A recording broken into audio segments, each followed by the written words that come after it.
Time now for sports on 104.7 The Cave. Here's Ned Reynolds. Mike, the intern, Ned Reynolds in the studio on another cold, wet, rainy Tuesday. Spring is creeping in. Kind of unfortunate. Well, it was good to have Coach Mox while we did for the Lady Bears here at Missouri State, but it's sad to see her go on to bigger and better things. Your thoughts on her vacation? Well, indeed, from a victorious standpoint, sure, it's tough to see a coach go, but by the same token, this is a mid-major university, and as long as they continue with that philosophy, that's the way it's going to be. It's a stepping stone.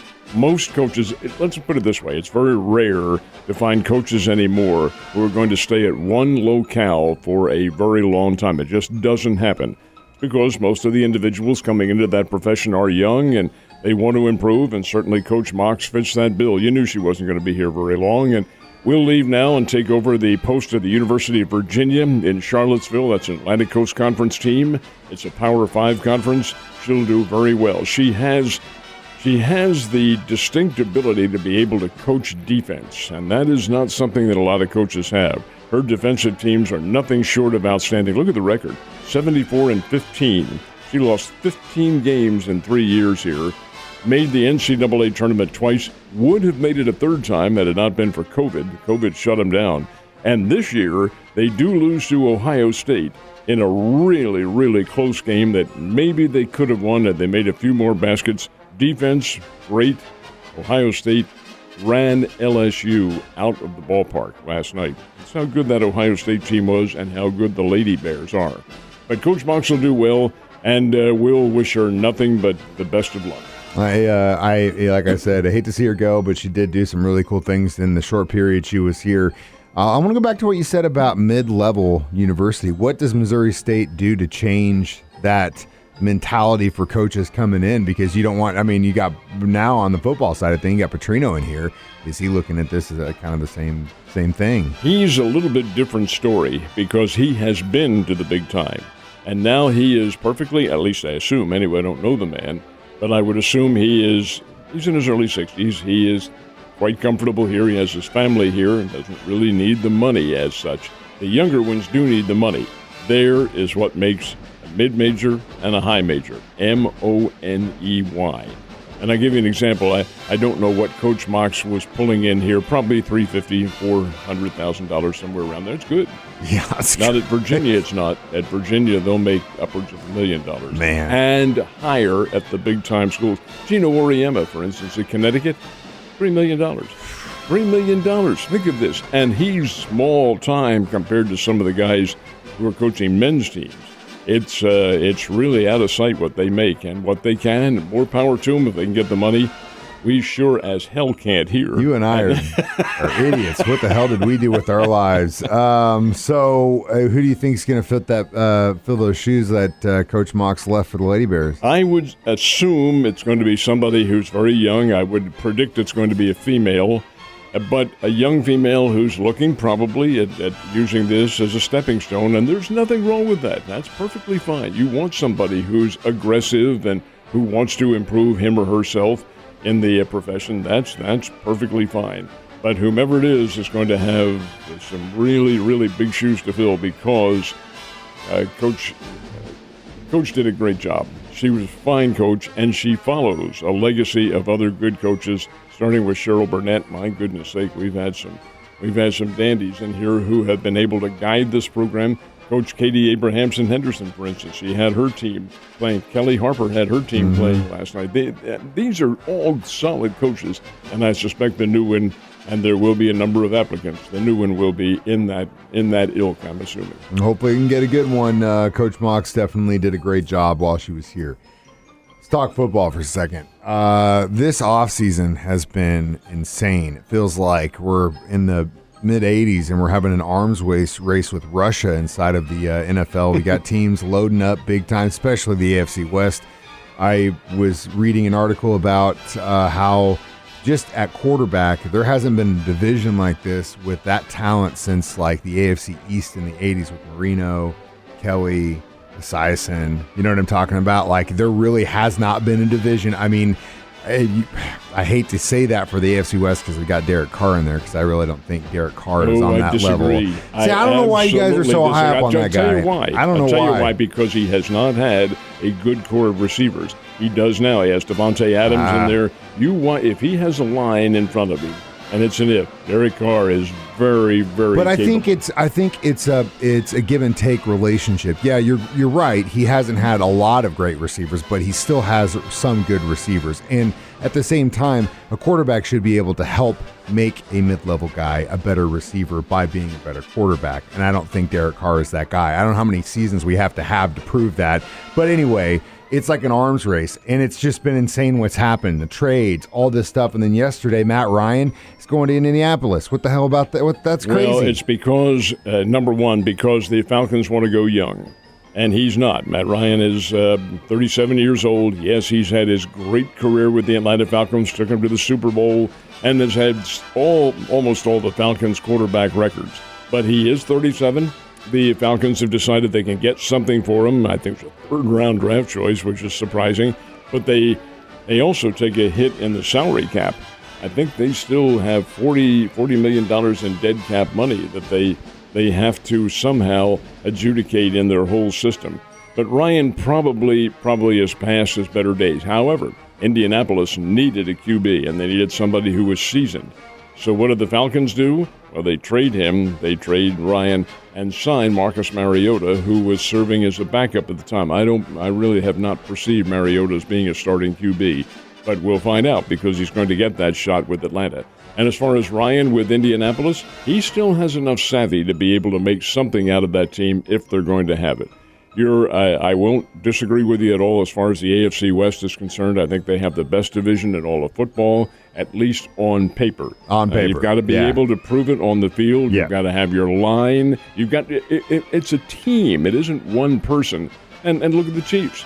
They have probably the best quarterback in football. But have they been to the Super Bowl? Yes, twice. Lost one. Didn't go this year. Why? Because not all of the elements of the team were together. You've got to have that. That's all part of the game. Yeah, but they made it to the AFC Championship game 4 times in a row, so I'm just going to throw that out there before we go to break, Ned.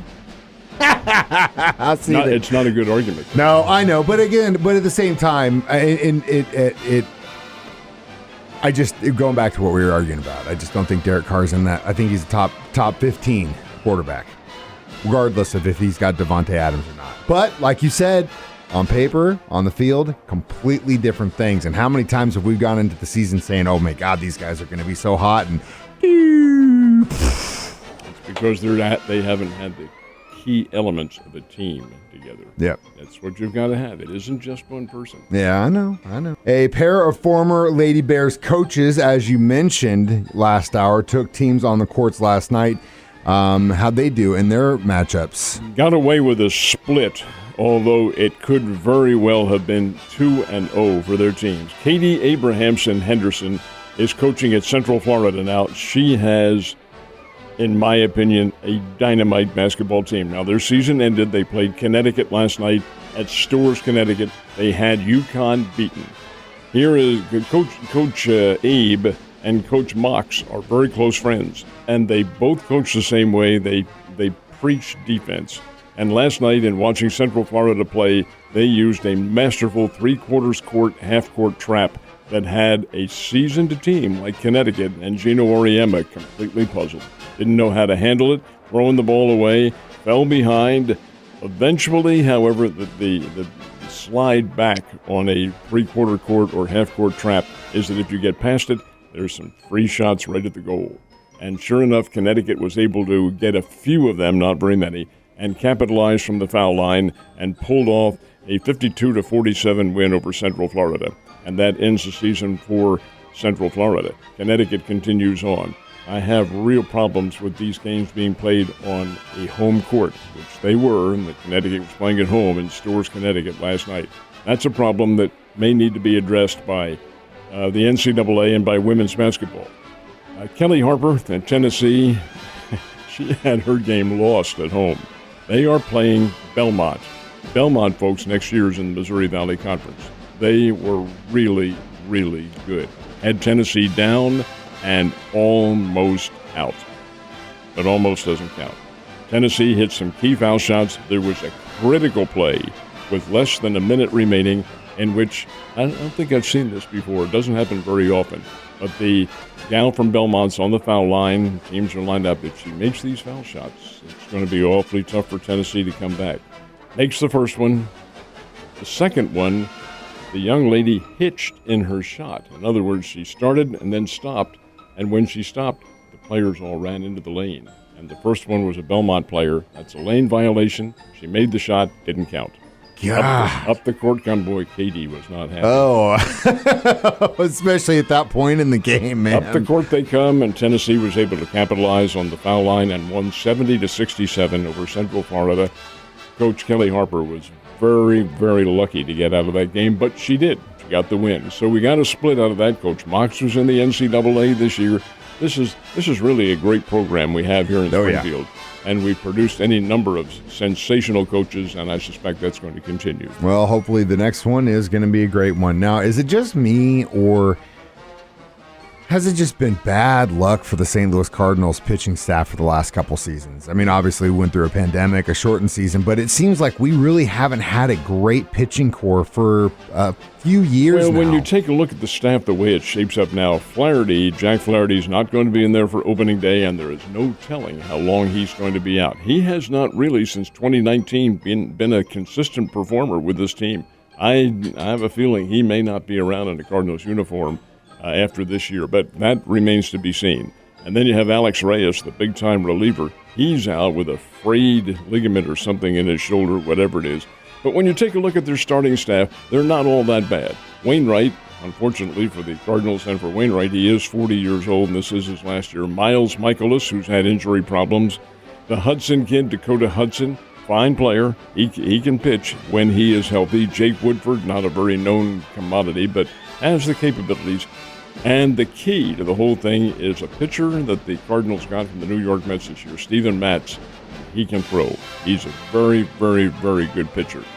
Whether or not the Cardinals make any deals here in the next couple of weeks, I don't know, but I think their starting core is pretty good. Their bullpen remains to be seen, and the Cardinals are undefeated in spring training. Right? Yeah, they are. What are those scores? We had some games yesterday, didn't we? Cardinals beat the Washington Nationals under the lights last night, 7-3. And the Kansas City Royals, playing out in Arizona, knocked off the Los Angeles Angels 8-5. Kansas City's been hitting the ball, but you know, this is kind of an anomaly because out in Arizona, everybody hits that ball well. The air is different. It is very warm out there, and that ball's traveling. Now, once they get up here into the northern part of the United States, that's going to slow down a little bit in the spring. Cooler weather has a tendency to put a damper on those long shots. But right now, spring training, those scores are way up there. Yeah, it's like they're playing football down in Arizona instead of baseball. Ned, you have a wonderful day and stay dry, my man.